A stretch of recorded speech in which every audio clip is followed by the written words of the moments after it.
Teño unha casiña branca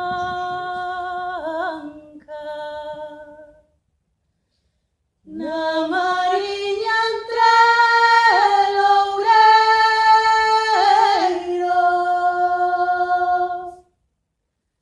Teño paz e teño amor e estou vivindo no ceo.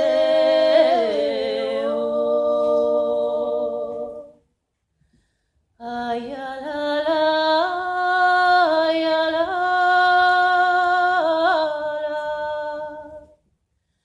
ai, alala, ai, alala.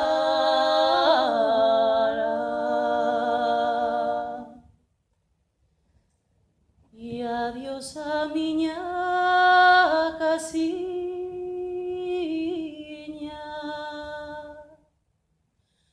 portelo do meu quinteiro,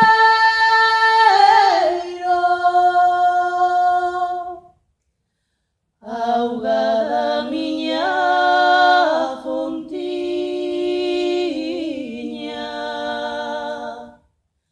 sombra do meu laranxeiro.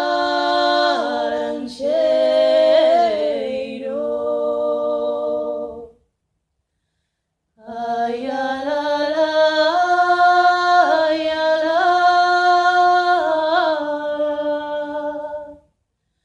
ai, alala, ai, alala.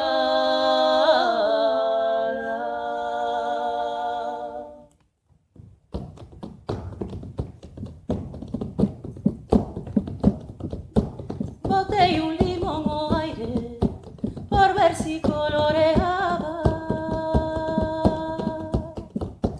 Subiu verde, baixou verde, miñas penas non rematan. Subiu verde, baixou verde, miñas penas non rematan. E cando chove leré gasto madreñas, baten os cravos leré sobre das peñas, sobre das peñas, sobre da rocha. E cando chove leré gasto galocha.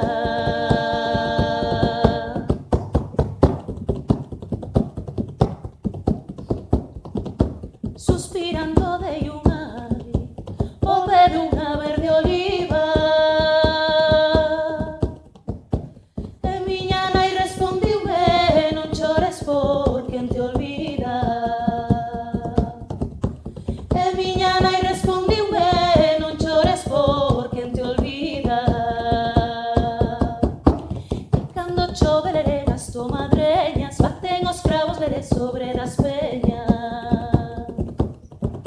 sobre das peñas, sobre dos cravos. E cando chove leré gasto zapato.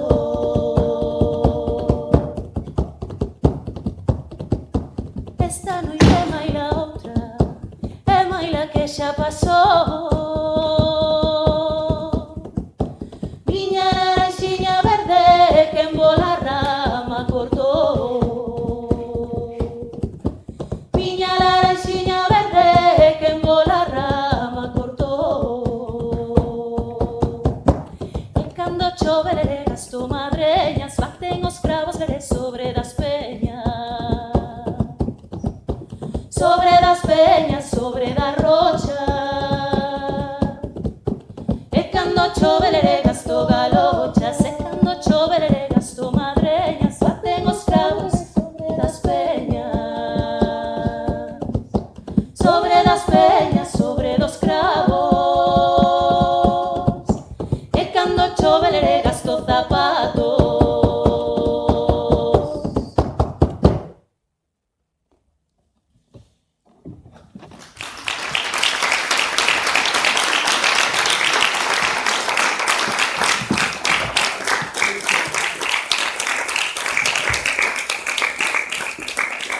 Bueno, nós tiñamos pensado botar todo de corrido para non ter que falar nada, pero xa que houve un aplauso, pois aproveitamos para agradecerlle a Sandra que nos convidara a abrir o acto.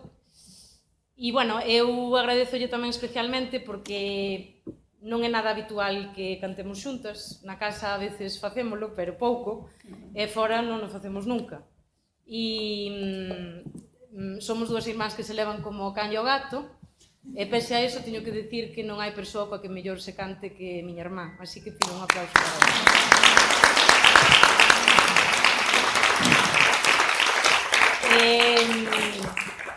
E vamos votar a última, que era pois un pouco a máis vigorosa, non? Aí si para terminar, que é unha muiñeira, e vamos a tocar cun ritmo que non é propiamente como se recolleu, non? Non nos estamos parando a decirvos o título, o lugar de recollida, porque era unha cousa así para facer un pouco breve, pero, bueno, esta canción non a imos interpretar co ritmo específico co que se recolleu, pero, bueno, é así forte e creo que para rematar a intervención pode estar ben. Tamén en nombre de Sandra, gracias por vir ao acto e a continuación disfrutaremos da presentación do maravilloso libro. Moitas gracias de novo por invitarnos, Sandra.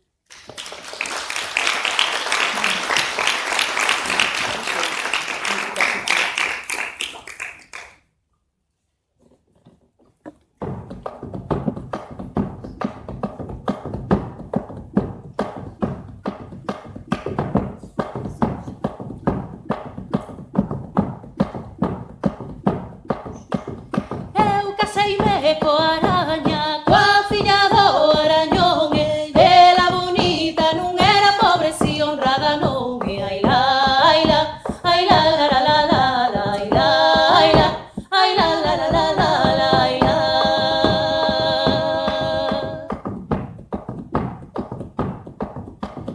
No te quiero por bonita, que bonita no la eres, te quiero por morenita y por la gracia que tienes. Ay la, ay la, ay la la la la la, ay la, ay la, ay la la la la la, ay la.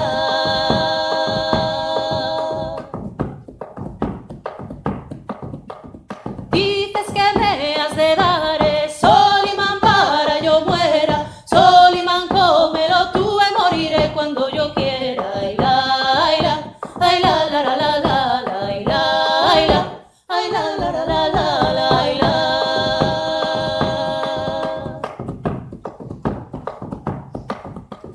Xa vou dar a despedida, xa vou dar a derradeira, acabouse o chiculate, rompeu a chiculateira. Ai la, ai la, ai la la la la la, ai la, ai la, ai la la la la la, ai la, ai la, ai la la la la la, ai la, ai la, ai la la la la la, ai la.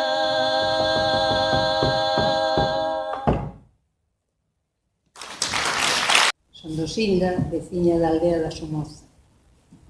Para todos nós é unha regalía, un ano máis que Sandra Godé elixe presentarnos o seu novo libro Conexión nesta Casa da Cultura.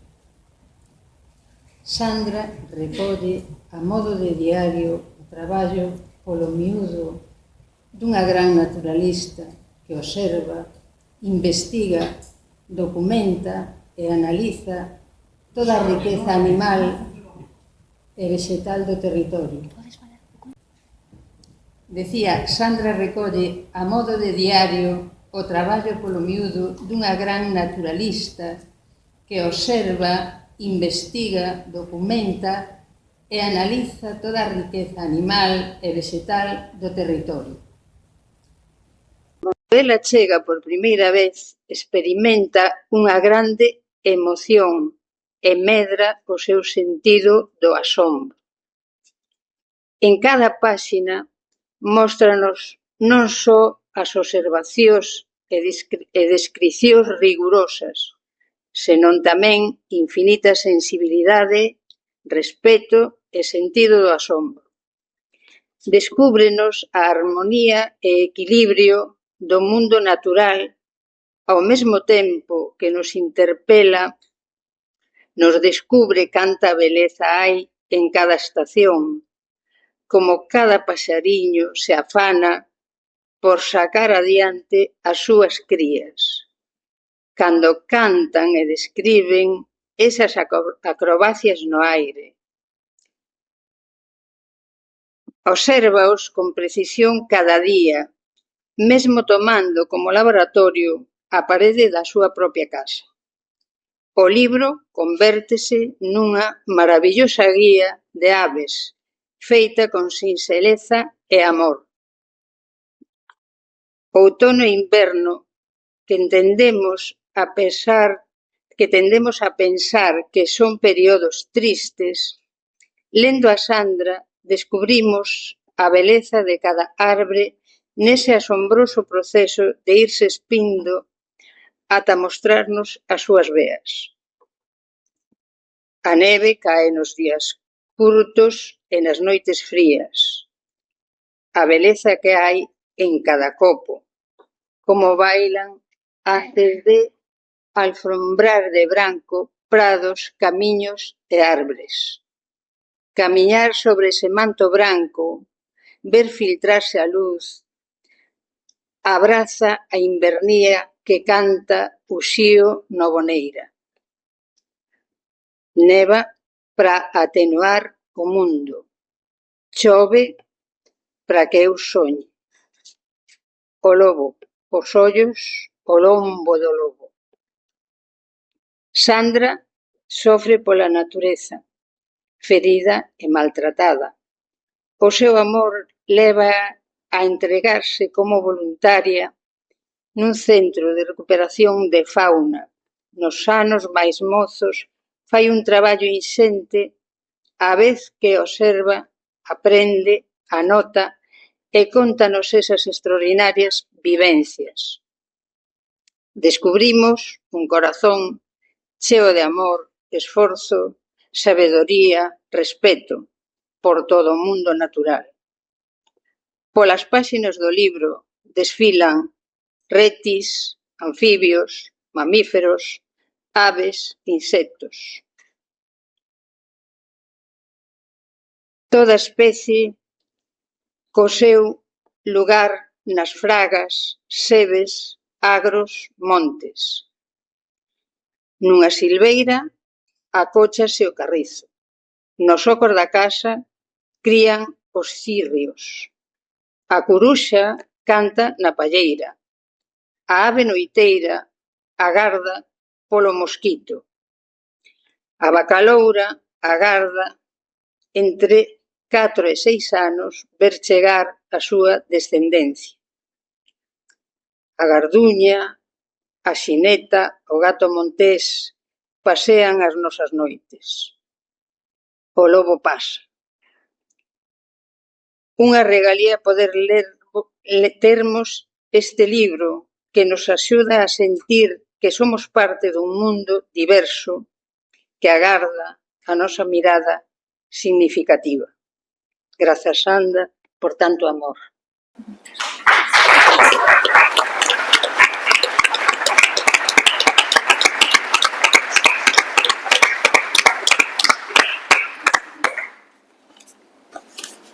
E agora, se Sandra mo permite, voume atrever a ler unha pasaxe de un dos capítulos do seu libro.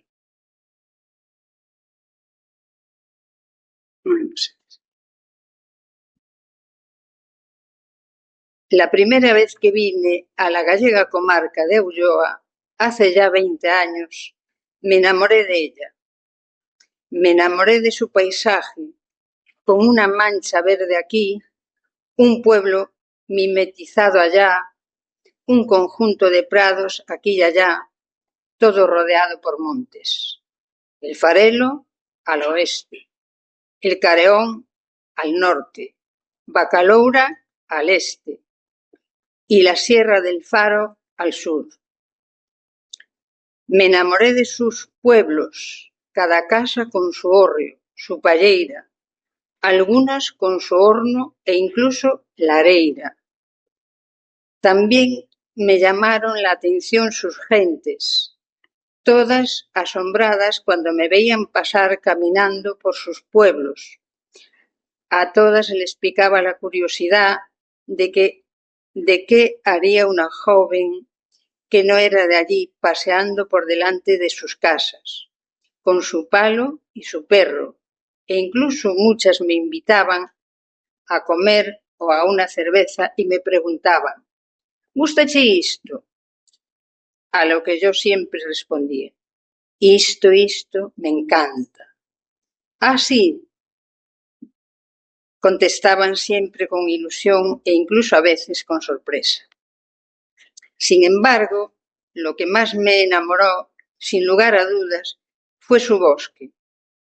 Cuando me adentré en las entrañas de uno de sus robledales centenarios, aquí llamados carballeiras, y me envolvieron las eternas ramas con sus hojas recién nacidas, entrelazándose en las copas unas con otras sobre mi cabeza, mientras a un lado y a otro de mi camino se imponían majestuosos sus enormes troncos, algunos retorcidos por la edad, otros con muñones que mostraban una poda antigua, de cuando aún se podaban los robles y su vida se valoraba.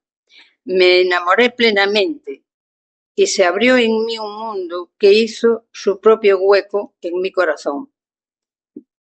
No podía decir palabra mientras pensaba en que estaba adentrándome en un museo viviente, un museo del valor del Prado o del Louvre, pero que respiraba, lleno de obras de arte, de naturaleza, lleno de reliquias con vida, lleno de misterios, de encantos, de seres por descubrir.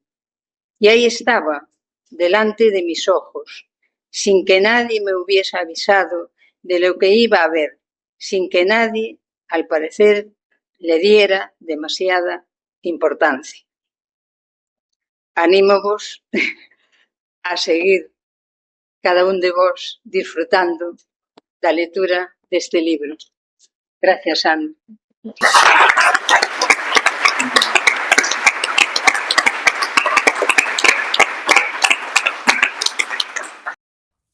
Para seguir, Hilda,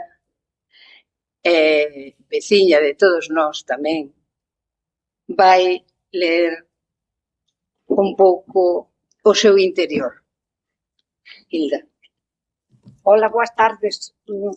Bueno, a min como me costa un pouquiño falar en público, teño un papelito, entonces realmente vou a ler as notas porque realmente apetecíame moito estar aquí ao lado de Sandra. Entonces, bueno, recollín por escrito as notas que este libro me inspirou, non? Hai un ano, Sandra trouxenos un libro de poemas. Aí, comigo dentro, se para el tiempo. Nel recollía en forma de poesía a súa etapa na Ulloa, en contacto íntimo coa natureza. Agora Sandra tráenos outro libro, pero neste caso un ensayo sobre a íntima relación coa natureza na Ulloa.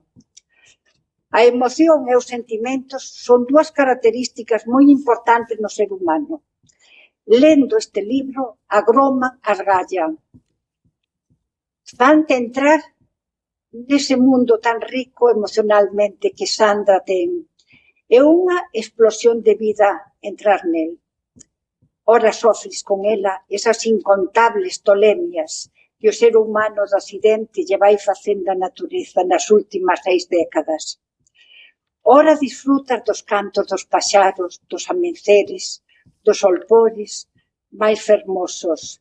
Conexión, o libro, move conciencias, fainos reflexionar, sácate da zona de confort na que vivimos últimamente, sacúdete, explícache de forma sinxela e contundente porque temos que mover ficha, non vale pasar, xa faramos que veñan detrás, non, é agora.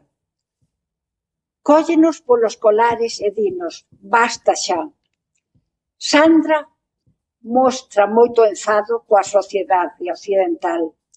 Chama ignorantes, arrogantes, ata emprega un tono despectivo pola rabia que lle fan sentir. Escopeteiros, os cazadores. todo para despertarnos dese letargo. Este é un libro palatable, hai que lelo despaciño e ilo gozando lentamente, aínda que de vez en cando dache unha sacudida e fai saltar polos aires a calva. E ponte a ver a dura realidade da natureza hoxe. Conexión descubre e fai mirar a natureza doutro xeito. Eu mesmo son testigo delo. Onte a noite, cando estaba escribindo esta folla, saltoume un bichiño feo, marrón, empezoume a saltar na páxina en blanco. E o primeiro instinto que tuve foi aplastado. Pero nesto dixen o libro de Sandra. Entonces, collino na man e pouseino na ventá por onde viñera. A mañá, cando despertei hoxe, levantei a persiana e quedei maravillada. Vi unha manada de paxaros en riba da mazaina. Nunca os vira. É que nunca me fixara. Este é un tema. Sí. E ao baixar as escaleiras pasou o mesmo. Pois vi unha telaraña. Entón, iba a dar ca escoba. E dixen, non, que vou ver as formas xeométricas que ten. Entón, dixen, Sandra, que está, non?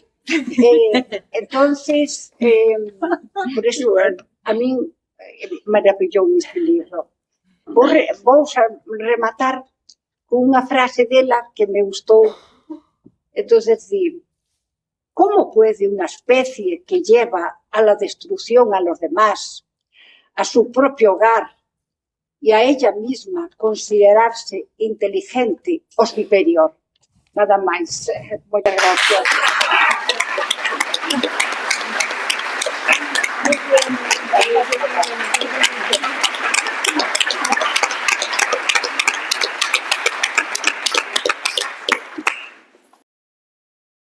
Bueno, ahora vai ser Teresa quen vos tamén digan as palabras e creo que tamén vai a facer unhas lecturas. Bueno, boa tarde a todos e todas. Sandra, encantada de estar aquí outra vez co teu libro e porque nos traz outro libro para axudarnos e concienciarnos. Bueno, eu coincido co que acaba de dicir Hilda tamén, o de observar máis, de ler o libro de Sandra e tamén contigo. No libro eu vexo que ti mostras todo o que a Ulloa che aportou, non? Espiritualmente, o sea, interiormente, de felicidade, tamén os disgustos por o que ves na natureza que se está destruindo, pero a Ulloa tamén necesita de ti e tamén quero agradecerche a ti todo o que aportaches, non? Porque creo que xa non podemos estar na Ulloa sin Sandra. Lógicamente, pues,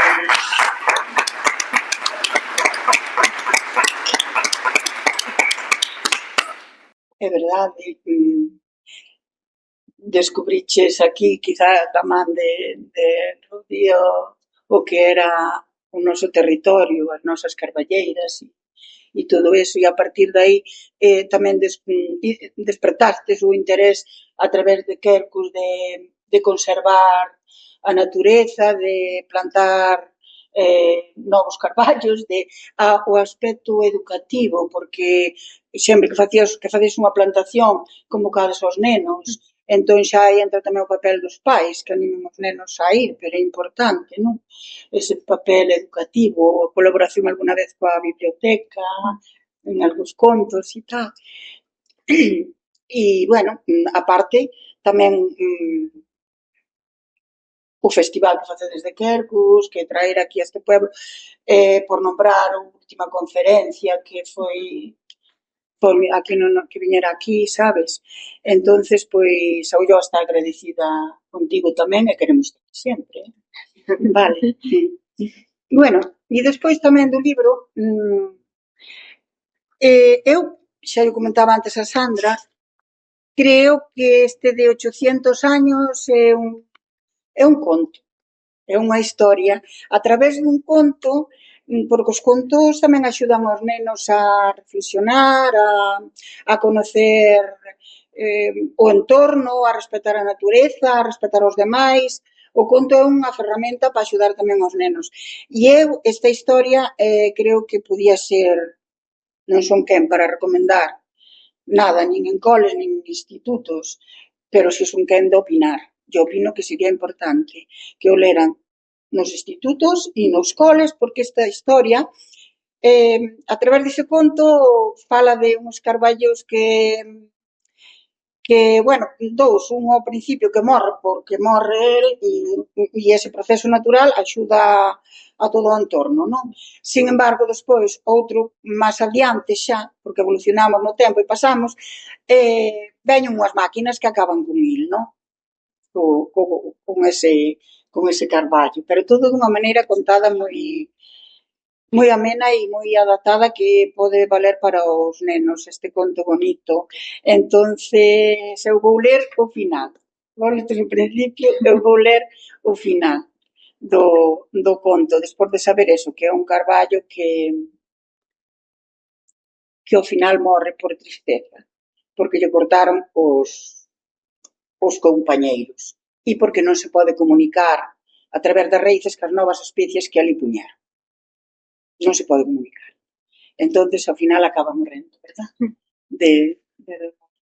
E vou ler o final deste conto. El viejo roble, a lo largo de su vida, había beneficiado a todos los seres que pasaron o vivieron junto a él. En sus 800 años, había ayudado a sobrevivir penalidades a multitud de árboles cercanos. Había pasado agua y nutrientes que sus profundas raíces alcanzaban a muchos árboles más jóvenes que sin su ayuda no habrían podido crecer. Había mandado incontables señales de alarma a sus compañeros cuando había peligro. Había servido de hogar y cobijo a miles de animales de muchas especies diferentes. Había dado sombra, alimento y madera a generaciones de personas. Había contribuido a crear lluvia, frenar incendios, regular la temperatura, fijar el suelo y mantener fresco el ambiente del bosque y sus alrededores. El viejo roble, sin lugar a dudas, había sido un héroe. Sin embargo, ninguna persona lo honró. Ningún ser humano se lo agradeció o lloró su muerte. El viejo roble, al final, había muerto solo. Bueno, entonces... Teño que reflexar o triste tamén, todo, un pouco a historia desto. Pero bueno, este libro tamén é, aparte de que ten esa parte interna de sensibilidade, as túas emocións, os teus sentimentos, que o Ulloa, tamén nos informa, tamén é un libro que conciencia, como concienciou a il. Claro, conciencia tamén. Entón, bueno, vou ler só uns parrafiños cortiños, vale? Porque desde que el Homo sapiens pisa la Tierra, ha desaparecido un mayor número de especies solamente en los últimos 100 años que en todo el resto de la historia de la humanidad. Leo así. Despois ao ledes todo vos, vale? Un poquinho nada máis. Las causas de la desaparición masiva de la biodiversidade que estamos viviendo, la mayor, no hay que olvidarlo, desde que el Homo sapiens pisa la Tierra, son fáciles de describir. Y número algunas. La destrucción del hábitat, la introducción de especies invasoras, la contaminación, el crecimiento de la población humana. Y vou ler o final, como antes. Las especies que se extinguen en este planeta desaparecen del todo, para siempre y de cualquier lugar. Somos conscientes de lo que esto significa. Hemos asimilado verdaderamente estas palabras. Se utiliza tan a menudo la palabra extinción que se ha convertido en un vocablo habitual en nuestro lenguaje. Pero comprender la implicación real de este irreversible acontecimiento requiere de un momento de pausa y reflexión. Creo que la extinción de muchas especies que durante miles de años han evolucionado y sobrevivido y que en menos de un siglo desaparecen por causa de nuestra forma de actuar merece, como mínimo, unos segundos de reflexión. Este es, quizá, un buen momento para parar de leer y dedicar un momento de nuestra ajetrada vida a reflexionar sobre esto. E remato con unhas palabras de que a ela lle serviron tamén de influencia, a quen non, Félix Rodríguez de la Fuente. Creo que bueno, pues morreu moi pronto porque creo que hubiera aportado muchísimo a concienciar sobre o cuidado da naturaleza, porque además chegaba a todo o mundo, ao pueblo. Eu creo que todo o mundo vía os programas de Félix Rodríguez de la Fuente, a maneira de narrar, o que transmitía, as imagens que collía. Y bueno, voy a leer estas últimas palabras para rematar. El hombre es un poema tejido con la niebla del amanecer, con el color de las flores, con el canto de los pájaros, con el aullido del lobo y el rugido del león. El hombre se acabará cuando se acabe el equilibrio vital del planeta que lo soporta. El hombre debe amar y respetar la tierra, como ama y respeta a su propia madre. Como Sandra di, a natureza tamén é a nosa mãe, non? E non hai nada máis, agora Sandra.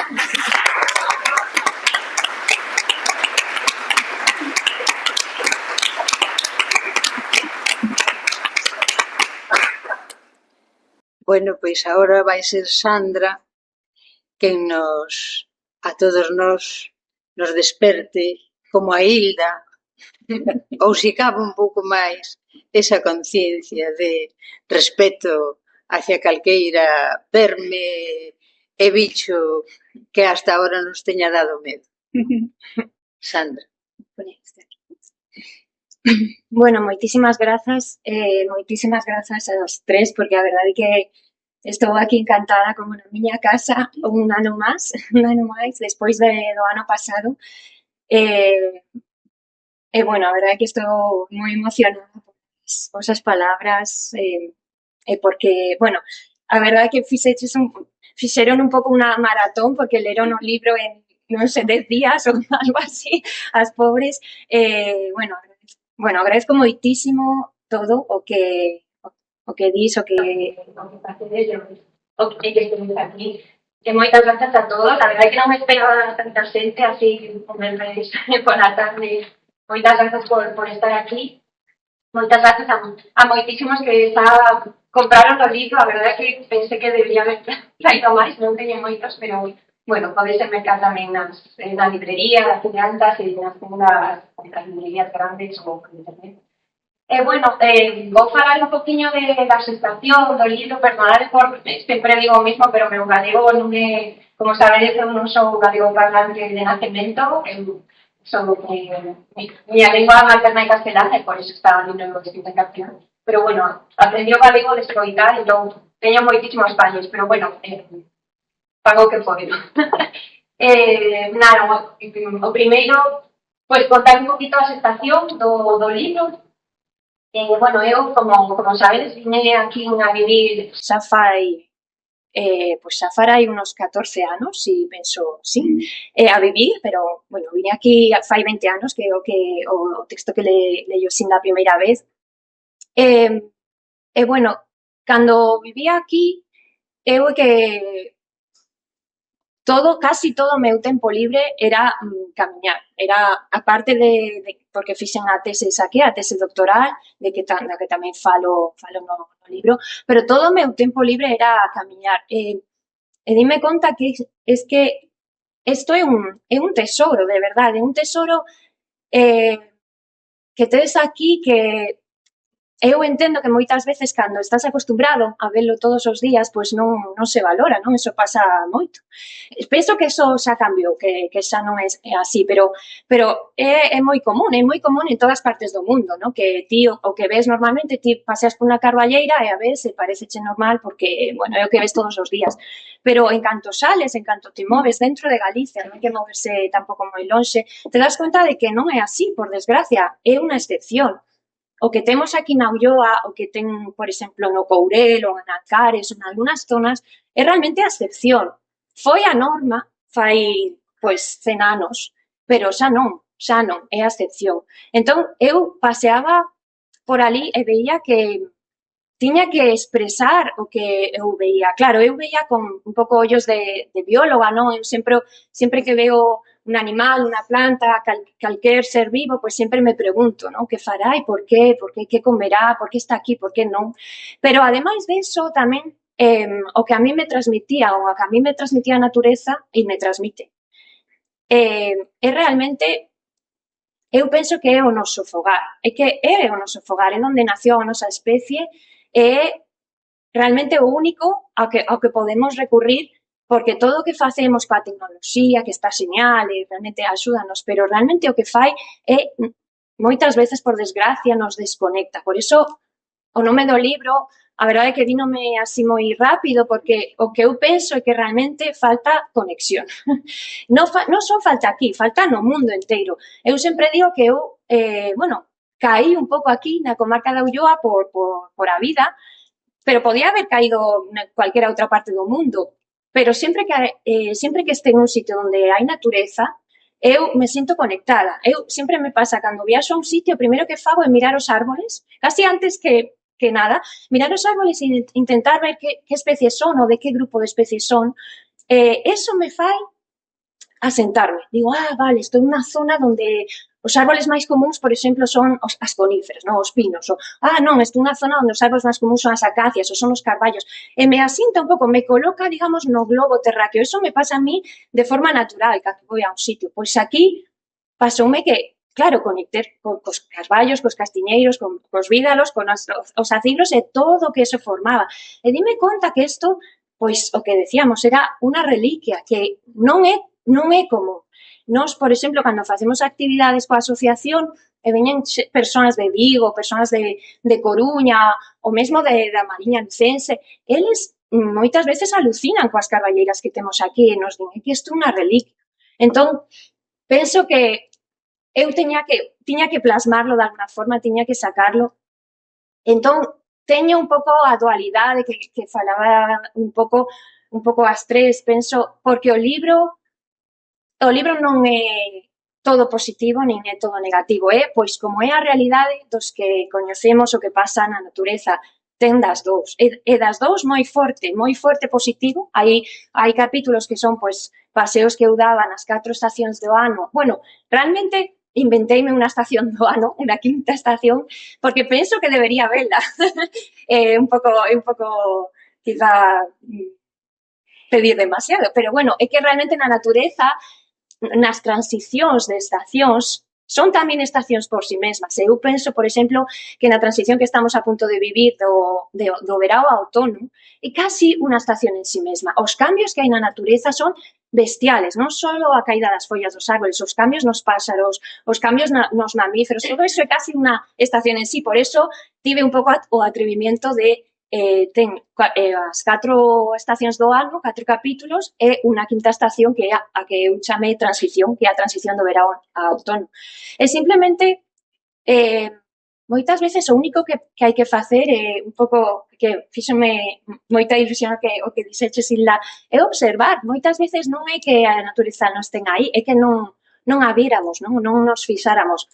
Entón, bueno, eu penso que o libro quizá o que máis anima é a observar o que temos alrededor. Simplemente non ten que ser realmente un sitio moi salvaxe, digamos, un sitio onde non hai xente, un mismo xardín, un árbol, unha mazaira, o que sexa, os gorrións que están por aquí, as anduriñas, calquer animal ten, ou calquer planta, calquer ser vivo ten moitísimo que enseñarnos. E unha cosa, penso que tamén o que intentei transmitir é moito a humildade, porque pensamos que sabemos moito, e non sabemos nada, e canto máis sabes da natureza, máis te das conta de que non sabes nada. Eu levo toda a mi vida estudiando a natureza e aínda especies moi comuns, como os cirrios, por exemplo, que estamos acostumbradísimos a velas, de repente digo, pero si isto non é, e me voy aos artículos científicos e non está descubierto, non sabemos casi nada, porque hai moi pouca observación. Entón, realmente quero dar así un pouco o matiz, ¿no?, de observación, pero tamén da humildade. Pensamos que somos unha especie que o controlamos todo, e non, a natureza está funcionando por sí misma constantemente, agora mismo, neste segundo, sin que fagamos nada. As abellas están polinizando sin que fagamos nada. As follas están caendo sin que fagamos nada. Eso vai facer, as follas caen precisamente para nutrir as castañas que despois comeremos. Sin que fagamos nada, eso fai a natureza sola. Entón, non temos tanto poder. Non temos casi nada de poder. É realmente un pensamento que a mí me venía moito, non? Que penso que o plasmo moito no libro. Pero, claro, hai moitas cosas que hubiera aquí, e non só aquí, o libro está asestado principalmente aquí, na Ulloa, concretamente na Ponte Mercé, que eu viví 7 anos ali, está asestado en unha casa concreta da Ponte Mercé, pero non todo, non o 100% do libro está escrito ali, porque, claro, viví tamén en outros sitios, plasmo nunos capítulos, por exemplo, cando trabajaba no Centro de Recuperación de Fauna, outros sitios que non están aquí. Pero a idea é a mesma, realmente, a idea é que, por desgracia, parece que o Homo sapiens, o ser humano, nos últimos, bueno, dende a Revolución Industrial, parece que estamos, que o noso fin é a destrucción da natureza, e que realmente o parece. Eu hai días que veía por todas partes unha cosa, e aquí unha tala de árboles, e aquí botamos tanto purín que o río está contaminado, e aquí a sobrecaza, e aquí... Parece que é como noso fin, e debería ser ao contrario, porque, como dixéramos ao principio, a natureza é noso fogar, realmente é o noso fogar. E é a único a que podemos volver cando todo o demais falla. Realmente é a único. Entón, bueno, é que hai moita emoción e veo que tanto as tres o notastes, eu poño moita emoción porque pois é a miña forma de ver a vida, é un capítulo que sí que o digo que moitos días penso que realmente non, por suposto que non va a cambiar nada, ni mi aportación, ni a aportación de todos vos ou de todas as persoas que intentades, ¿no?, pois hacer un pouco as cousas de forma máis sostible ou simplemente estar máis conscientes. Moitos días penso que non va a servir de nada, non? Pois hai días que soy moi negativa e penso, pois ao final vamos a destruir todo e coa natureza nós, porque claro, eso tamén é outra lección de humildade, que nos vamos todos xuntos. Pero o que digo no libro é, pero es que non coñezo outra forma de vivir, a verdade, non podría, aínda sabiendo que non se pode facer nada, que isto non ten volta atrás, o faría igual, ou hubiera feito todo igual, a tese doctoral igual, hubiera feito todo o que fago os libros igual, porque é que non coñezo outra forma de vivir. Para mí o que máis sentido ten é cando estou na natureza observando e aprendendo, porque é constante, son unha multitud de leccións que aprendemos simplemente con observar. Bueno, é difícil transmitir. Unha última cosa que quería decir, que para min, moitísimas grazas, Tere, porque por o que me dis, para min foi, pois eso, casual, non? Que casi que caí aquí na Ulloa. Bueno, emocioname moito tamén o que me dis que xa hai unha relación, digamos, de recíproca, exacto, de dos lados. Eu penso, é un pouco, bueno, eu teño 42 anos, non sou tampouco nova, pero tampouco, vamos, estou aí na mitad da miña vida, espero, ou algo así, pero sí que me noto, sí que vos digo, me empezo a notar un pouco cansada, porque empecé moi pronto, empecé realmente a loitar con 21 anos, era unha moza, vamos, era casi menor de edad, e sí que me noto, por suposto que sigo facendo moitas cosas, pero hai moitas loitas que xa non me meto, pero non me meto porque realmente isto, quero pensar que é un pouco efecto dominó. Eu penso que pois o que poide facer fixen, gustaríame que se siguera, pero que a sociedade siguera, igual que se siguió, por exemplo, que é admirable, o dixen tamén no ano pasado, a loita contra Altri. Eu estuve impresionada, nunca xamás pensei en mellores sonos que tanta xente realmente se iba a mover, a sociedade inteira casi se movió. Eso, para mí, foi o maior éxito. O éxito, por supuesto, foi pararlo, pero o maior éxito foi que a sociedade xunta se xuntou para unha cosa que era defender o seu fogar, que máis lícito, non? Hai que eso. Pero sí que anímovos a que eso siga, porque hai aínda, bueno, quizá é un pensamento negativo, pero é un pensamento quizá que veñe do conocimiento. O río Ulla xa estaba contaminado antes de Altri, xa casi non hai troitas, non hai salmóns, non hai lontras, non hai ánades reales, está lleno de espumas, isto é sin que este Altri. E isto xa estaba fai 20, bueno, non 20, pero quizá fai 10 anos. E por eso tamén se pode loitar, se pode cambiar, se pode...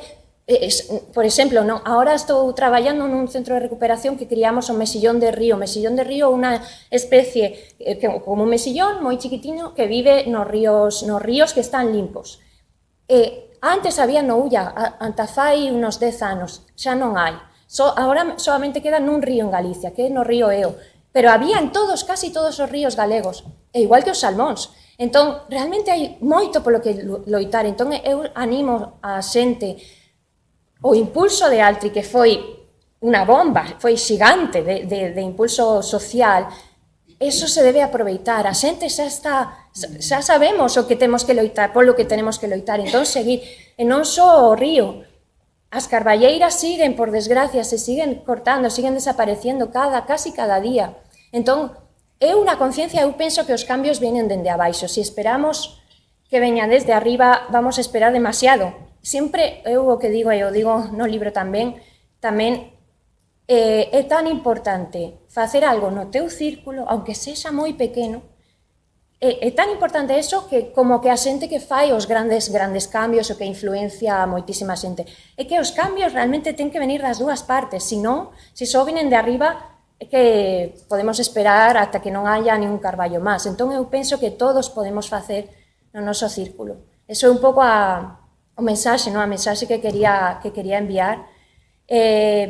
Espero, bueno, a xente que ten o libro, espero que vos guste. Intentei facer unha cosa que dixen outro día cando estaba aquí Antonio Turiel na conferencia, é que eu nos culpo un pouco aos científicos de que non divulgamos, porque, e é verdade, é unha cosa que temos parece intrínseca, nos facemos as nosas cosas, os nosos estudios e a xente non se entera do que facemos.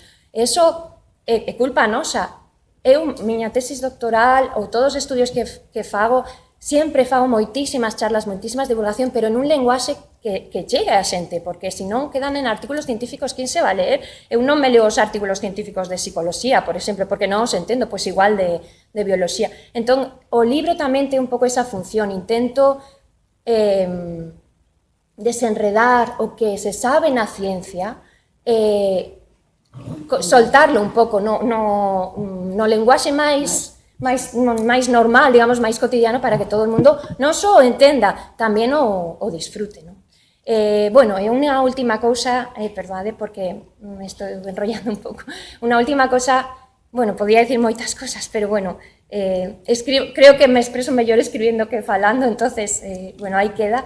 Unha última cosa que sí quería decir, que eu, cando viña aquí, non sabía, bueno, eu estudiei a carreira de bioloxía, pero non sabía casi nada do que sei agora da bioloxía, da ecoloxía desta zoa, de como funcionan as cosas e de como a xente, a relación que tivo a xente coa natureza. Eso non só aprendí observando, tamén o aprendí escoitando a xente de aquí, escoitando a xente maior, escoitando a xente que ten tantísimo coñecemento e que moitas veces nadie lle escoita. Entón, por exemplo, eu aprendí moitísimo de moitísimas persoas, algunhas de las que están aquí, de 2 persoas, por exemplo, que están ali sentadas, José e Carmen, con tantísimas cosas que eu sei facer no campo, as aprendín deles. E creo que realmente eso é outra cosa do noso valor. Temos que aprender a escoitar, e realmente escoitar, antes de que sexa demasiado tarde, a xente que sabía, que aínda recorda como se vivía sostiblemente, como se facían as cosas sin destruir, porque o sabíamos facer, o ser humano sabía facer ata non fai tanto. Entón, anímovos a eso, a valorar o voso, pero tamén o voso que quere decir a valorar a vosa xente. E nada, bueno, moitísimas grazas por estar aquí, agardo que vos guste. E gracias a todos, porque moitos dos que estades aquí, a mí personalmente me habéis axudado moitísimo en moitas cosas diferentes, e me habéis apoiado. Bueno, espero que non os deprima. E la outro día mandoume un mensaxe, pobrecita, que estaba sobrecollida co libro, e digo, é que quizás hoy hai veces un pouco clara, pero penso que é demasiado importante para non serlo, non? Para non ser demasiado clara. Sí, hai veces que sento rabia porque, claro, veo cousas, din moitas cousas moi injustas, non? Que as plasmo aí, pero penso, ou eso intentei, que sempre o fago tamén dende outro punto de vista, nunca da crítica pura e llanamente, sempre intentando entender por qué, non? Que sempre hai un porqué, claro. E, bueno, nada máis, moitas grazas. Moitas grazas.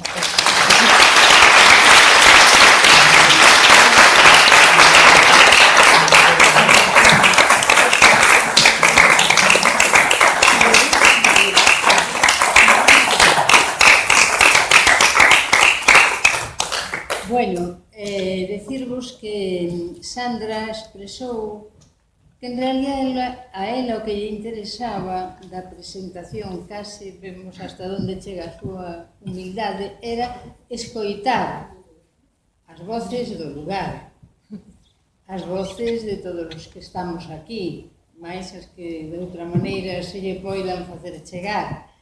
Así que con isto quero decir que tedes obriga de abrir coloquio e de abrir os vosos corazóns e facer todas as preguntas e aportacións que vos dite esa conciencia.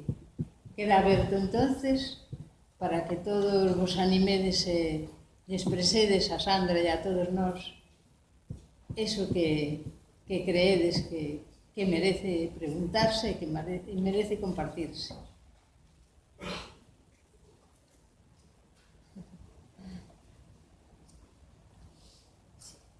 A ver.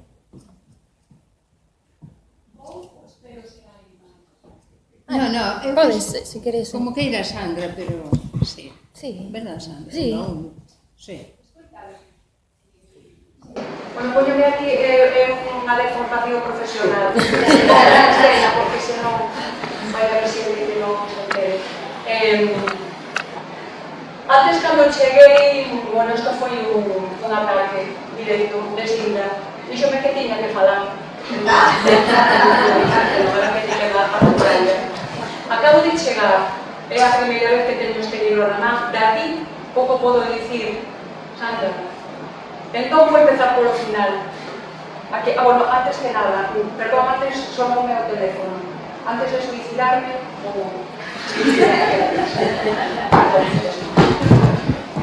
aquí, na contraportada, ao pé deste párrafo de comentario que ven sobre conexión, di, literalmente, recordemos lo que se siente al vivir conectados con la naturaleza.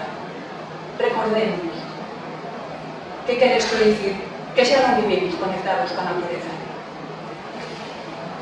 A mí isto deume moito que pensar, e creo que non deixa de ser unha chamada de atención importante para indicarnos en que situación estamos. Eu recordo cando eu era unha criatura, teño agora 74 anos, entón teño moitas cousas que recordar, ou debería ter moitas cousas que recordar, pero a xente que ven detrás de nós non ten eses recordos. Entonces, a divulgación do que é a natureza, do significado da natureza, de como debemos proteger a natureza, porque somos nós.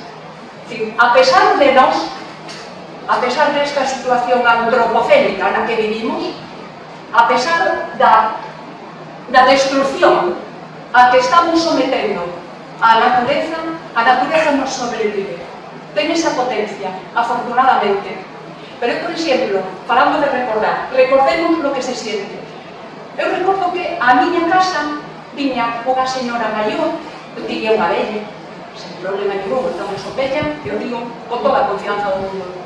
Viña que era a señora que era unha tía do meu pai, a recoller a lavadura. Alguén recorda o que era a lavadura? Que facemos agora coa lavadura? Que pasa? É dicir, o tema este do reciclado, aquela xente xa o tiña perfectamente claro. Eu non entendía moi ben, pero cando viña Lola a casa, a cantidade de cousas que contaba, falaba de berzas, falaba de porcos, falaba de vacas. Eu vivía en el Ferrol del Caudillo. Entón, eu tiña unha desconexión total e absoluta, incluso fomentada por parte da miña familia. Miña nai odiaba a horta, porque tiña moi malos recordos de outra serie de cousas. Eu recordo cando a primeira vez que fixen unha viaxe co meu marido, que señor que está aí sentado, el facía un programa para a televisión de Galicia. Acabades de falar aí tamén de... bueno, agora deste divulgador, que Rodríguez de la Fuente, perdón, que resulta que nesa época estaba todavía en plena vixencia, entre que facía un programa para a televisión de Galicia. Resulta que, bueno, a primeira, cando nos coñecemos, a primeira viaxe que fixemos xuntos, analizou absolutamente todo, toda canta árbore, todo canto canta ave, todos cantos rebaños que serían por ali, é dicir, arreglou absolutamente toda Galicia, parte do Bierzo, e eu, o que pensei, dixen eu, que maneira máis rara de ligar estes sitios. Isto era a primeira vez que viaxábamos xuntos. E foi a primeira vez que empecé a aprender unha serie de cousas. E aí seguimos, despois de tanto tempo. É absolutamente imprescindible seguir tomando conciencia e seguir tomando e respetando a relación que debemos ter coa natureza. Nos vivimos no campo, e nos, ao mesmo tempo, somos persoas profesionais dos medios audiovisuais. Cada quen na súa función. E parece-nos imprescindible o labor de divulgación. Cando di que facía un programa sobre Galicia, pecharonlle ese programa porque molestaba. Falo dunha televisión pública. Obríganos tamén a exixir que se nos informe, que estamos falando, Sandra acaba de decir, estou perfectamente de acordo, que falta divulgación. Se non falamos nestas cousas, pero públicamente, e se non se transmiten, de pouco nos valen os coñecementos que nos poidamos ter. Temos obriga de divulgalos. E como sociedade temos a obriga de exixilo, e de exixir que se nos respete, que se nos conte que está pasando coa auga. Quen podía dicir que son procesos que se están vivindo e que se coñecen, e hai que alertar a xente e, sobre todo, poñer en valor as cousas que temos. A Galicia verde, a esta Galicia verde pouco lle queda. Se non vinde por aí, toda a plantación, seguen plantando eucaliptos, señoras e señores, dentro dunha moratoria. O sea, se seguen incumprindo as leis que eles mesmos promulgan. E de todo isto somos, se non culpables directos, si somos cómplices. Se non intentamos darlle a volta. Cada quen dende o ámbito que te corresponda. Dende o noso, xa sabedes ao que estamos dispostas. Podedes contar con nos. Moitísimas grazas. Bueno, únicamente, a ver, acabo de facer referencia a dúas líneas, a dúas linleiras brevísimas. Se che falla todo o libro, non falo. Cando teña algo máis que dicir, o que vas ter, bueno, que creo que está claro, e tamén dicirlle ainda que nos vivimos nunha casa, no campo, plantamos, traballamos todo o día. Agora empezan a vir as castañas, que é un ciclo que non para. Temos moitísimo bicherío por ali. Eu cando vexo unha araña tamén a todo e non toco.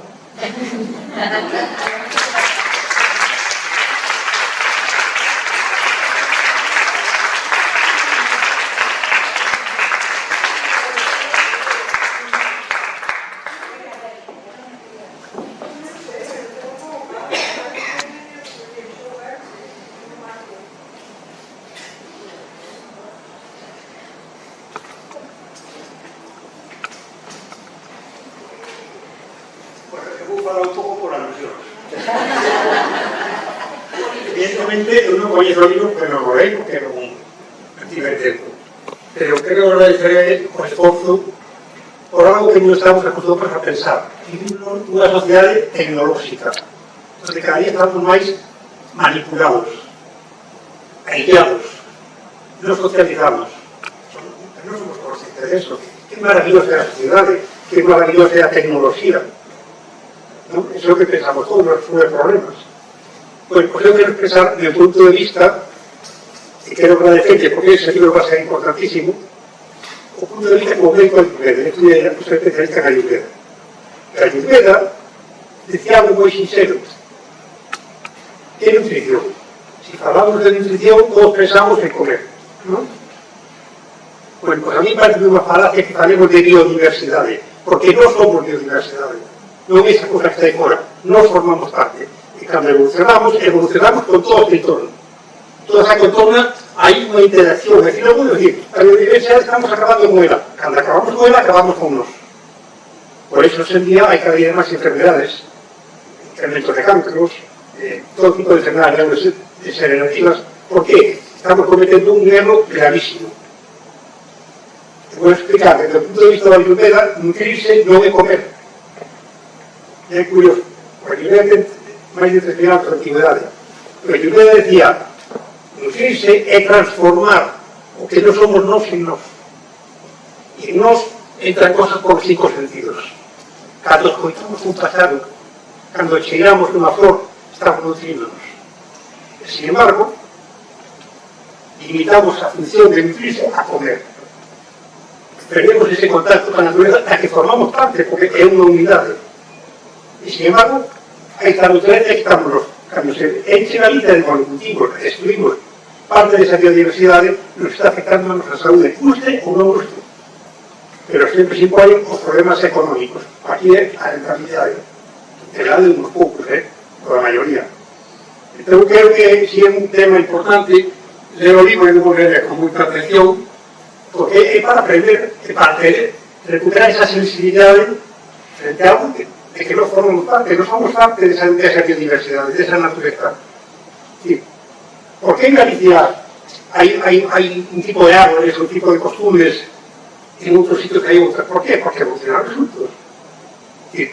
Todos os tomates que hai no mundo teñen o mismo origen, pero foron evolucionando, adaptándose a distintas circunstancias, e se esas circunstancias ahora, descubre que as cambiamos, nos está afectando. Entonces, non pensemos que esa manipulación ou esa implantación de monocultivos tan importante que está facendo en Galicia non afecta a nosa saúde. Hai xente que o mira solamente a nivel de bolsillo, pero eu o miro a nivel global. O sea, a nivel de saúde é un atentado gravísimo que temos que poñernos. Non podemos permitir que os intereses de unos poucos que vienen aquí a extraer materias primas a baixo custo, pero estea afectando a saúde. Eu quería ser breve, por eso non... Creo que é unha aportación, ¿no? Que ese punto de vista da Ayurveda é moi holístico. Entón, claro, hai que acostumbrarnos a respetar a natureza, a sentirla, porque é parte de nós. Non é algo alleo que hai fora. Entón, quedamos con esa idea. Nutrirse e transformar, pero non somos nós e nós. Entón, imaginamos unha persona que está todo o día mirando a televisión. Non hai máis violencia. Películas violentas, guerra en Palestina, guerra en Irak, sí, todo eso nos está nutrido. Y sin embargo, ¿cómo nos sentimos? Ahora, en países nórdicos, por ejemplo, hay otra sensibilidad, pues una de las cosas que recomendan la sanidad pública son paseos por la bolsa. ¿Cómo vos sentís cando paseas por unha carballera? Pues está nutrido. Cando cheirades unha flor, cando escoitades un río, pues está nutrido. Sin embargo, una persona que vive violencia, se está nutriendo también negativamente. Entonces, hay que ser consciente de eso, de valorar estas cosas holísticamente. Porque nos guste o no nos guste, nos va a afectar. Vale, muchas gracias.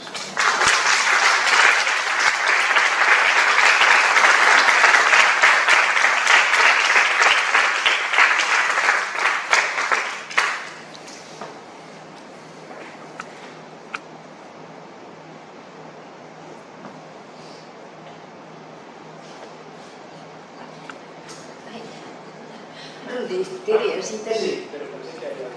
No, venga. Sí, venga. Creo que é un placer oír a Mabel, bueno, todos. A primeira vez que falei con Mabel, solo hemos hablado 2 veces, pero a primeira vez sentirme moi identificado con lo que contabas de que enriqueciste de outra persona que sentirme totalmente identificado. E logo encima empezamos a falar do eucalipto de todo e acabamos cagándonos en todo. Foi moi intenso. Un placer oírnos, de verdad. Y decir las cosas. Oyendo a Sandra y Antonio Turiel, outro día, os que estiveches aquí, daste cuenta de que, porque non nos damos conta que non somos científicos, ¿no? de que hai xente que vive na súa realidade científica, no seu laboratorio, pero hai un privilegio tan grande cando atopas a alguén tan formado encima que divulgue tan bien como Antonio, que era impresionante oírlo, ¿no? Pois con Sandra pasou eso toda a vida. Imaginando para mí o lujo que foi vivir de 8 anos aprendendo cada día de todo tipo de... non sei, é moi unha enciclopedia, ¿no? Así que moitísimas gracias. Quería decir unha cosiña rápida de Hilda, porque non se me quede no tinteiro, que é unha cosa, cando ha contado de que Sandra abriu os ollos, pero eu lembrome moi ben unha historia que me contaste, Hilda, fai moitos anos antes de Sandra. Unha historia, perdón, que me poño nervioso con un público, faláchesme do tema de o día que le vistes os ollos a un can, non sei se te lembras, a un can, os ollos, cando te vistes por primeira vez, e eras os ollos a un can.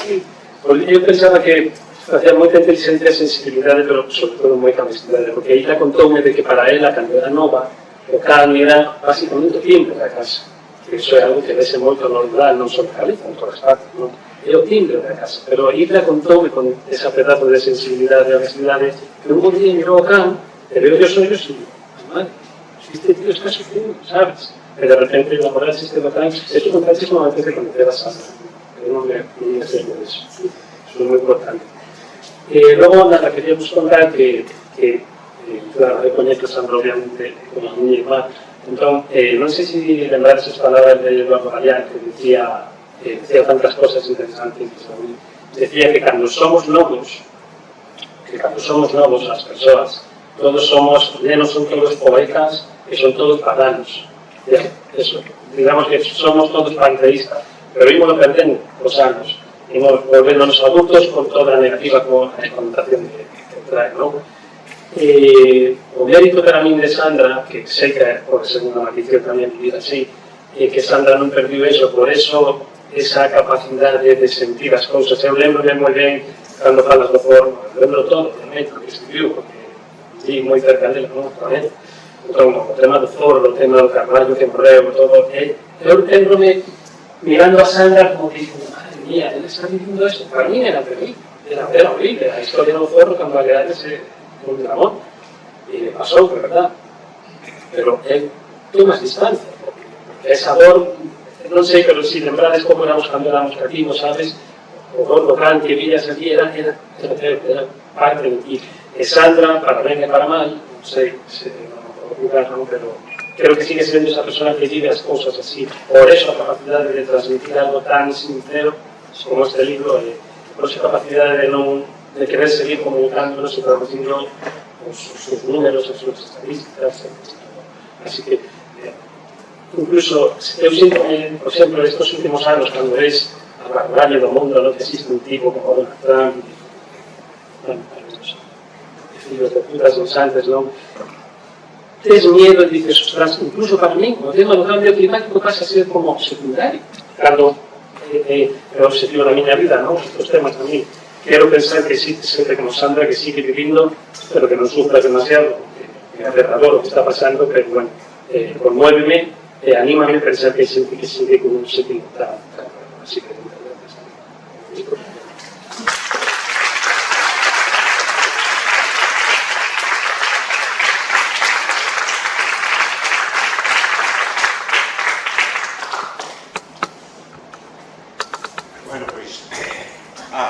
fabuloso. Entonces queda pedida la palabra. Ahí atrás. ¿Falas no libro de Gertrude? Sí. Hai un capítulo, o capítulo que empezou a leer Sinda, mi aportación, é realmente como empezou que curso Nora e por que, sí, en ese capítulo falo da Ulloa en concreto e de Gertrude. sí, sí. Non é sobre o libro, pero como ha sido a túa experiencia Coa asociación?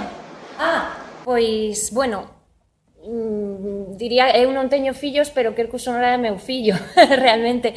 Eu o que, para mí o que creí, eu teño quizá dúas, ou penso que, non sei se me meteré, creo que xa non é máis, digamos, creacións na miña vida grandes, non digo pequenas como esta, pero teño dúas. Unha é Quercus Sonora, da que, bueno, empecé con 21 anos, e foi, pois, bueno, pois o que para mí tenía máis sentido facer na vida, realmente, que era intentar protexer a natureza, plantando árboles, facendo divulgación a través da música. Entón, esa é, pois, quizá, e sigue sendo uno dos meus principais fins. E a outra é a outra asociación que teño, que é para a conservación de especies en Ghana, que tamén é outro de, digamos, meu outro fillo. Entón, bueno, é unha boa pregunta.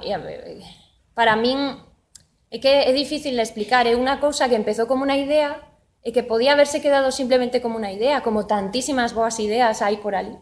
Pero tanto Rudi como eu, pois dixemos, non, é sobre todo co apoio da xente, primeiro da xente cercana, despois de tantísima xente que está apoiando, pois é unha idea que xa eu fai unos anos xa a vexo así, xa ten unha vida propia. Moitas veces o penso, se eu o Rudi xa dixéramos, bueno, pois isto o deixamos, abandonamos e tal, pero eso sigue, porque hai todo un movimento que decía do efecto dominó, non? Entón, eso é para mí o maior éxito con Quercus. Unha cosa que tamén explico no libro, o tema da educación, que Tere tamén estaba falando de ese, eu sí que é verdade que sufro moito, que di Rudi, é verdade, intento ponerme unha coraza, hai veces, porque é demasiado, hai veces que te sobrepasa, non? O dolor do que estás viviendo, pero, bueno, eso aprendes un pouco a convivir con ello na túa vida, pero sí que hai unos días, sempre, hai unos días concretos que sempre son os días que mellor duermo, que estou moito máis tranquila e que teño esperanza, e sempre son os días que fago as actividades cos nenos. Ese día, cando acabo, dormo e digo, pode haber un cambio, porque é verdade que os nenos son, ata que deixan de serlo, son realmente puros. É que realmente, eu me acordo un día, cando vimos unha tala dunha carballeira facendo unha actividade de recollida de lixo, que, por certo, aos nenos les encanta a recollida de lixo, é o que máis les gusta, porque é como a búsqueda do tesouro, e, bueno, fan competición, saben quen atopa o máis raro e tal. Pero, bueno, ten a conciencia, claro, tamén detrás. Pero un día vimos unha carballeira talada, pero recén talada, seguramente do día anterior ou tal. Preguntáronme, ¿no? E por que se fai? E por que? Claro, preguntáronme con a máis pura dúbida de, pero por que alguén ha destruído isto, ¿no?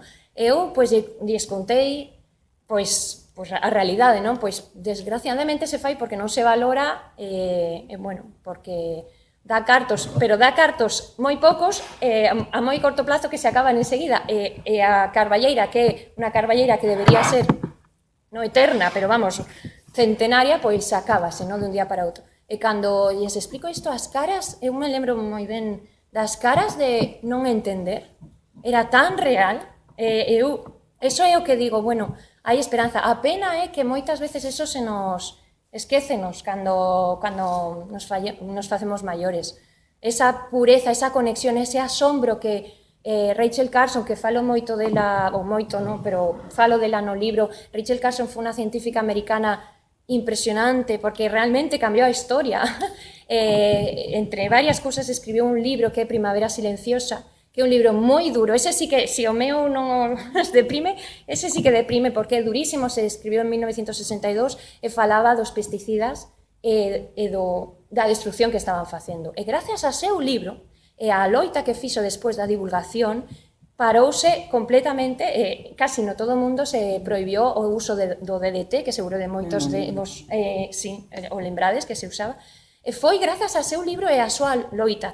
A pena que foi que Rachel Carson 2 anos despois de escribir o libro murió, ademais murió de cancro, que foi casi máis irónico todavía, non? Pero Rachel Carson ten outro libro, que é un libro moi finiño, moi pequeno, que se chama El sentido del asombro. Rachel Carson fala de o asombro que ten os nenos e como se va pola natureza e como se va perdendo. Ela, o que din é algo que falo eu tamén, é que debemos intentar non deixar de ser nenos. Temos que seguir con ese asombro, porque é o único que nos hace observar. Entón, bueno, a pregunta, perdón, que me foi por ramas, a pregunta de Kerkus, para mí, a miña forma, aparte de escribir, a miña forma de aportar o meu granito de arena na protección desta paisaxe. Sí. Gracias. Realmente facendo un inciso no que decías do tema do DDT que se prohibiu a raíz deste libro, en España me parece que se prohibiu no 85, me parece. Pero o DDT, que Nicolás Olea, que leva traballando moito sobre o tema, analizou 300 e pico placentas de mulleres granadinas ao principio sobre o 2000 ou así. E esas placentas, casi o 100% tiñan aínda DDT e facía xa pois como 20 anos que se prohibira, pero aínda estaba aí o DDT na placenta e se iba a transmitir, pois evidentemente, por eso digo que son cousas moi importantes, porque isto eso sigue a generacións, non? Nada, era isto que me recordaches o tema ese, non? Referido, se me permitís, o que Sandra tamén comentou de Raquel Carson, esta científica que ela explicou, referido ao sentido do asombro, que ten unha pasaxe na que describe como ela mesma agarra o seu sobrinho pequeno, moi neno, moi recién, e sae a noite de tormenta para vivir, para experimentar, para que esa criatura empeza a percibir, pero non con terror, sino con certo asombro xa, os fenómenos da natureza. Entón, que entendemos que sería necesario, eu creo, na sociedade de hoxe, non teño fillos tampouco, pero que aquelas persoas que se os ten, ou os que temos sobriños, que empecemos a mirar de outra maneira. Non mirar o urbano, o plástico, a esos parques que non din nada, sino aprendamos a agarrar as criaturas e darnos con elas paseos auténticos polos camiños, polas nosas carballeiras, polas nosas fontes, polos nosos regatos. Non necesitamos grandes cousas que desnaturalizan a persoa, sino ese sentido do asombro en cada pequena cousa, en cada minúscula cousa, en cada bicho. Pero para iso hai que dar a mão e acompañar. E creo que é necesario que repensemos como estamos vivindo. Ocúrreseme nada máis, Por aí había outra palabra. Yo solamente quería darle, como sei que Sandra estaba especialmente interesada en saber a opinión da xente, pois como un máis, que si consigues, que si motivas, non? Que si consigues éxito. Vou non dicir como dixo Teresa, que a Ulloa que te necesita, que xa formas parte da Ulloa como unha máis importante das voces do lugar. Como di Hilda, ¿no? Esa tentación que temos tan metida de calquera cousa que se move polo máis miúdo que seña, agarrar a pedra máis próxima e zumparlle encima, non? Entón, se que consigues tocar a tecla entre o coñecemento e a emoción. A mí, particularmente, desde os primeiros traballos que che vi, que foron naquela exposición de mulleres da Ulloa, diversa, a través de fotografías, xa me quedei coas túas fotografías, non só polo tamaño, que eran grandes, sino pola mirada, a percepción, e despois un segundo traballo cando vin esas fotografías publicadas polo Instituto de Estudos Ulloans, e cada fotografía acompañada co seu pé de foto. Xa non é que me chamasen a atención as fotografías, senón que me chamaron tamén a atención os propios pés de foto. Creo que nunca vin un eloxio dos pés de foto. E como nunca o vin, vou facelo agora. A partir dos tempos. Sempre me chamaron a atención os pés de foto, porque moi poucas liñas, en dúas liñas, como moito en tres, pódense dicir moitas cousas. E os pés de foto, que acompañan imaxes, que acompañan as fotos, poden complementar, poden completar moi ben xa a propia foto. Por moi boa que sexa a foto, o pé de foto pode complementar, pode completar. Eu non creo que unha imaxe vaya máis que 1000 palabras en absoluto. Non concordo con ese toque. Agora ben, unha boa foto e un bon pé de foto é contundente. E a túa publicación, con ese título maravilloso, As Carballeiras da Ulloa, pareceme unha auténtica maravilla. Foi a segunda obra que vin túa e que forma parte xa da nosa vida. E esta terceira, aínda pouco puiden cruzar dela porque colleu desde o primeiro momento. Xinda está devorándola, non? Pero como entendo que tamén figura aí a historia daquel raposo que xa estaba, digo eu, no teu libro de poesía, quero que saibas que a túa maneira de tocar as teclas, de tocar as emocións e de divulgar e de difundir con toda a sabedoria científica posible, consíguelo, por exemplo, comigo, que son un auténtico desastre. Falando de raposos, unha vez que me encontrei co raposo de Antoine de Saint-Exupéry, quedoume para toda a vida o diálogo, o Principiño e o raposo. E unha vez que me encontrei co teu poema do raposo, quero che dicir, e acabo, non o olvidarei nunca. Moitas gracias.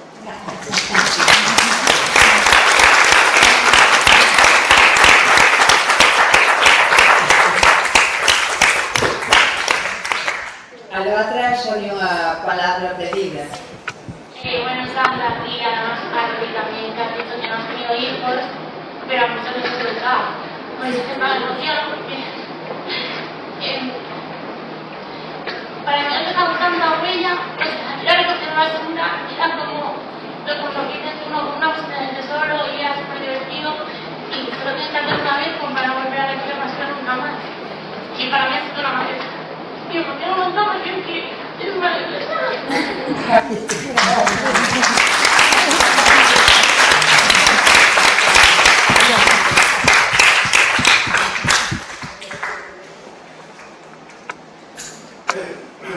Yo también quería hacer un reconocimiento, expresar mi admiración y respeto por aquellas personas que con Susana llegan a 20 años a esta tierra, se enamoran, también se enamoran de aprendizaje de esta tierra, pero han sido además capaces de hacer algo. Esto es muy importante. Si yo me quedé solo que se enamora aquí, con ella, salvo mi admiración personal y pero ya que tengo esta oportunidad, pues quiero ofrecer a esta sala una idea que no he inventado yo, que posee una cultura milenaria de la cultura japonesa, que es los baños de bosque. Nosotros tenemos, tú has mencionado, uno de los mejores escenarios que pueda existir en España en relación con bosques. No sé si habrá bosques más adecuados. Yo monto lo que es al bosque y siempre estoy solo. Busca, es lo que busca, la soledad del bosque, porque quiero conectar con los árboles, quiero conectar con el ruido, quiero conectar con el sonido. Y la manera de hacerlo es en soledad. Pero hubo un libro del doctor Quindío, que es el maestro de los baños de bosque, que me ha enseñado desde hace años a algunas determinadas técnicas, establecer esa conexión con mucha más profundidad. Y lo practico. Y no os podéis imaginar, seguro que algunos sabido sobre todo esta materia, lo terapéutico que es científicamente probado está la salud que aporta la conexión profunda con el bosque, con el bosque. Es algo impresionante, se han hecho muchos experimentos, se han comprobado, no es solo para la mayoría, son hechos constatados y contrastados. En Japón lo saben muy bien, es el tercer país del mundo con bosques y practicarlo con el bosque de muchos años. Yo invito a este colectivo tan interesado, a que todos nosotros que estamos en el yo, invito a que seamos los habitantes de España más sabios y más del bosque, que los practiquemos y podemos realizarlos día a día en nuestra vida.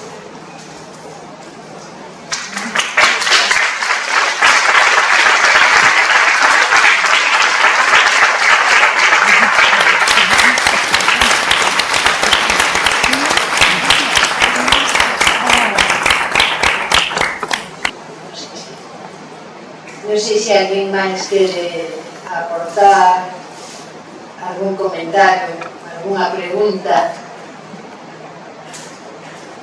Se non, como xa levamos un tempo, imos ao mellor, eso tendo ganas de sair, damos esta presentación por rematada e agradecemos a todos vos e agradecemos infinitamente a Sandra e, bueno, agardamos que eso que está no libro, cando o vayamos lendo, que nos axude simplemente cada día a facernos que ese día seña máis positivo. Non pedimos grandes cousas, simplemente ese disfrute das pequenas cousas. E nada máis. Moitas gracias.